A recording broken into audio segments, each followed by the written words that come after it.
Olá, amados, a graça e a paz do nosso Senhor Jesus Cristo esteja sobre a tua vida.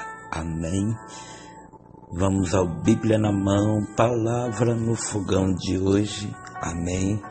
Escrito pelo evangelista Lucas. Evangelho de Jesus Cristo, escrito pelo evangelista Lucas, capítulo 7, versículo, glória a Deus, 38, Lucas 7, 38, que diz o seguinte: E, estando por detrás aos seus pés, chorando, começou a regar-lhe os pés com lágrimas e enxugava-lhes com os cabelos da sua cabeça, e beijava-lhe os pés e ungia-os com unguento. Amém. Vamos orar.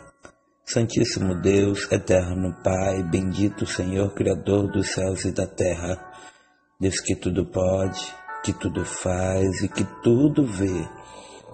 Senhor, perdoa nossos pecados, nossas transgressões e nos torna digno de falar do Teu amor, da Tua palavra, explaná-la de modo de que venha se tornar fácil de interpretar para a glória do Teu nome. Amém. Amados, o capítulo 7 de Lucas, do Dr. Lucas, a gente vai observar uma série de milagres.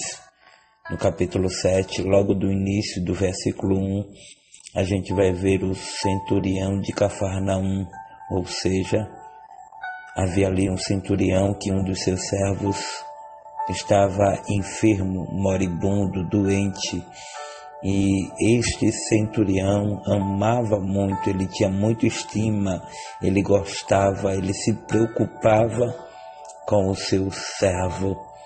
E esta preocupação não era uma preocupação como a dos dias atuais, das quais muitos não querem se preocupar com você, mas com o seu trabalho.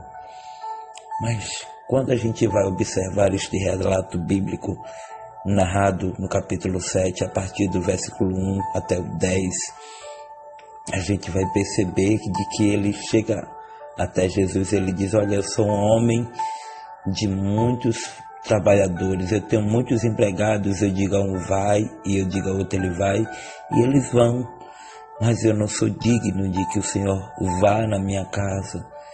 Dizei uma só palavra, e o meu criado sarará. Este homem creu tanto, que não foi necessário Jesus ir na casa dele. Antes, porém, uma ordem dada por Jesus, uma palavra liberada. Quero eu começar dizendo agora de que Jesus vai liberar a palavra, e o que estava fora do lugar voltará ao seu lugar. Jesus vai dar uma ordem, e aquilo que alguém disse que não aconteceria, vai acontecer. Por quê? Porque Daniel capítulo 9, versículo 23 diz que no princípio das súplicas saiu a ordem. A ordem que saiu não foi minha, mas foi de Deus para você no dia de hoje. Tomai posse desta palavra. Aquele centurião, ele tinha tanta fé que não foi necessário Jesus ir. Observe que Jairo foi diferente. Jairo disse: vá na minha casa. Por quê, pastor? Porque existem coisas que é necessário que Jesus vá, e existem coisas que é necessário que Jesus não chegue, mas ele dê a ordem. Entendeu? O que é que houve? Quando Jesus dar a ordem, o criado dele ou o servo dele é curado. E já começa ministrando cura sobre a tua vida. Ainda no capítulo 7, no versículo 11 até, glória a Deus, o 17, vai narrar a história da viúva de Naim, uma mulher sofrida que perdeu a priori ou de início o seu marido. E logo em seguida, esta mulher também perdera o seu filho.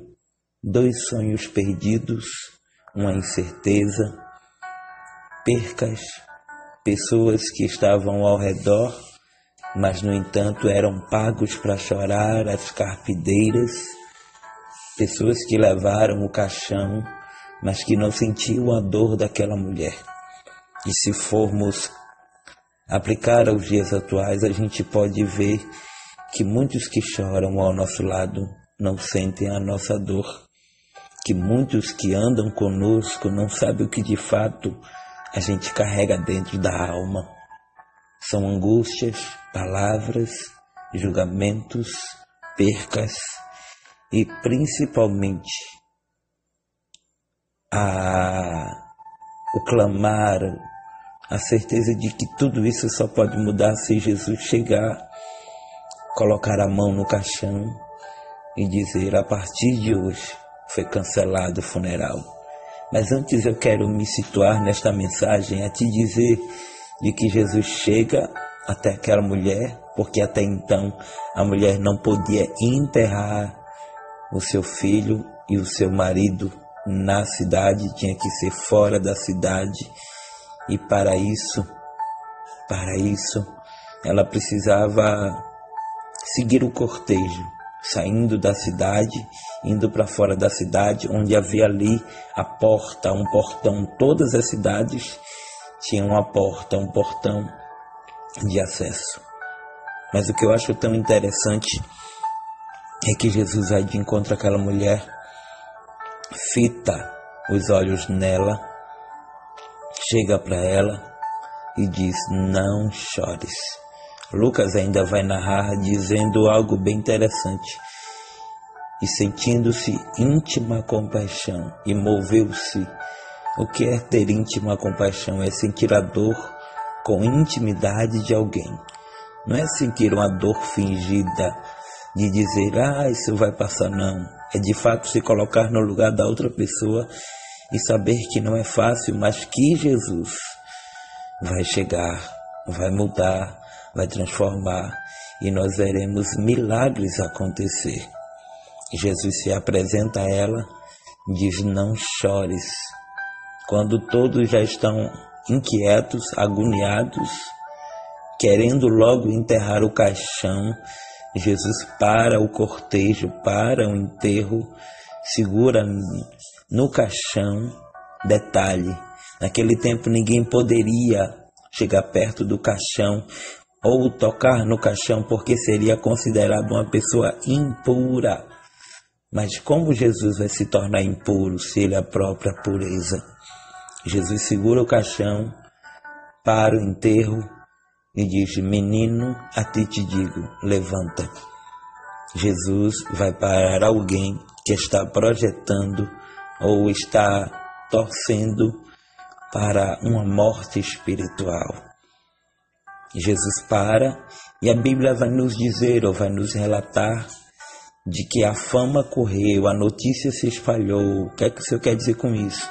É de que alguém está querendo ver morte, mas vai receber um convite do culto de ação e graça. Ainda no capítulo 7, vai falar sobre quando João, ele envia 2 dos seus discípulos a Jesus. João, duvidando, ele manda perguntar a Jesus: és tu aquele que havia de vir, ou esperamos outro? Jesus de pronto mostra para eles milagres acontecendo, mostra para eles pessoas sendo curadas, pessoas sendo libertadas, pessoas, acima de tudo, sendo curadas de enfermidade, espíritos maus saindo e muitos cegos vendo. Tudo isso para mostrar a eles que não há dúvida alguma de que de fato ele seria o Cristo.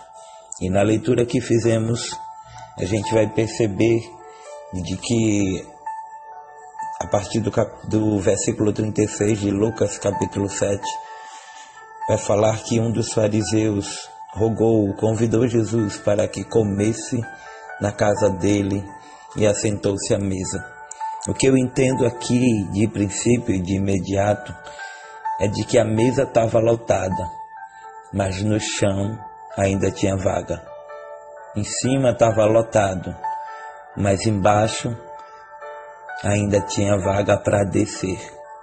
Muitas vezes, quando alguém quiser aparecer, não se preocupa, vai para o joelho, vai para baixo, porque quanto mais você desce, mais Deus te honra, te exalta. A priori, este fariseu, ele convidou Jesus, mas não deu a devida honra a Jesus. Chegou uma mulher, uma pecadora, que foi por debaixo da mesa, chorava aos pés do mestre, derramou um vaso de unguento, precisamente um unguento muito caro. Por quê? Porque se tratava de um ano de trabalho. Ela quebrou, derramou aos pés do mestre, chorava nos pés do mestre e enxugava os seus pés com os seus cabelos. Chorar nos pés do mestre. Este sempre será o segredo, independente de como se encontra a situação. Mas para finalizar esta mensagem, o fariseu que houvera convidado Jesus, quando ele viu isso está localizado no capítulo 7, versículo 39, ele falou consigo mesmo, dizendo: se este fora profeta, bem saberia qual mulher que lhe tocou, pois é uma pecadora. Jesus, antes mesmo dele falar, respondeu: olha, eu tenho uma coisa a te dizer. E ele disse: diz, mestre. E ele fala de um credor. Um credor, ele tinha duas pessoas que o deviam. Um devia 50 denários e outro devia 500. E ele perdoou a dívida dos dois. E ele disse: olha, qual dos dois saiu ganhando? E ele disse: certamente aquele que tinha uma dívida maior. Jesus respondeu para ele dizendo: aconteceu com esta mulher, porque eu cheguei na tua casa, tu não me deste água para beber, tu não lavastes os meus pés, tu não fizestes a honra, mas ela me honrou, mesmo sendo pecadora. O que é que eu entendo com esta mensagem?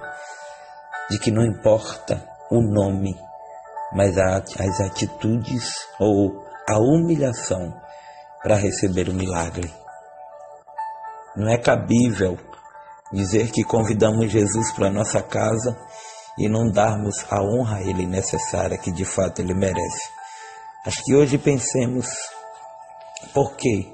Porque esta mulher, ela quebrou ou derramou um vaso muito caro, não se preocupando com o valor, mas acima de tudo aproveitando a oportunidade. O problema não é a oferta, o problema não é a quantidade da oferta. O problema é que muitos vão para a igreja e não aproveitam a oportunidade para adorar a Deus. Que você aplique esta palavra ao teu coração e que saiba que, independente de como você se encontra, não perca as oportunidades que Deus tem te dado. Que oportunidades são essas, pastor? De adorá-lo na beleza da sua santidade e de tornar digno o nome dele em nossas vidas com as nossas atitudes. Independente de qualquer coisa, Ele é Deus e a adoração é só para Ele. Amém? Este foi o Bíblia na Mão, Palavra no Fogão. E hoje eu quero aqui mandar parabéns, glória a Deus, para a irmã Helena, que completara no dia de ontem 68 anos de idade. Amém? Quem mandou este recado foi o irmão Henrique, de Fortaleza, de que a irmã Helena, ouvinte assídua, ouvinte fiel, missionária do Bíblia na Mão, está completando 68 anos, a irmã Helena. Um abraço para ela. Que Deus abençoe abundantemente. Amém. Parabéns, irmã Helena. Que Deus abençoe a senhora e oxalá que eu chegue a esta idade. Deixa para a meditação da senhora. Glória a Deus. No livro do profeta messiânico Isaías, capítulo 43, versículo 19, que diz o seguinte: eis que eu farei uma coisa nova. Amém. Parabéns, atrasado, mas parabéns, e que Deus a abençoe juntamente com toda a sua família e com toda a sorte de bênção. Ô glória! Fiquem todos em paz, em nome de Jesus, e a paz do Senhor.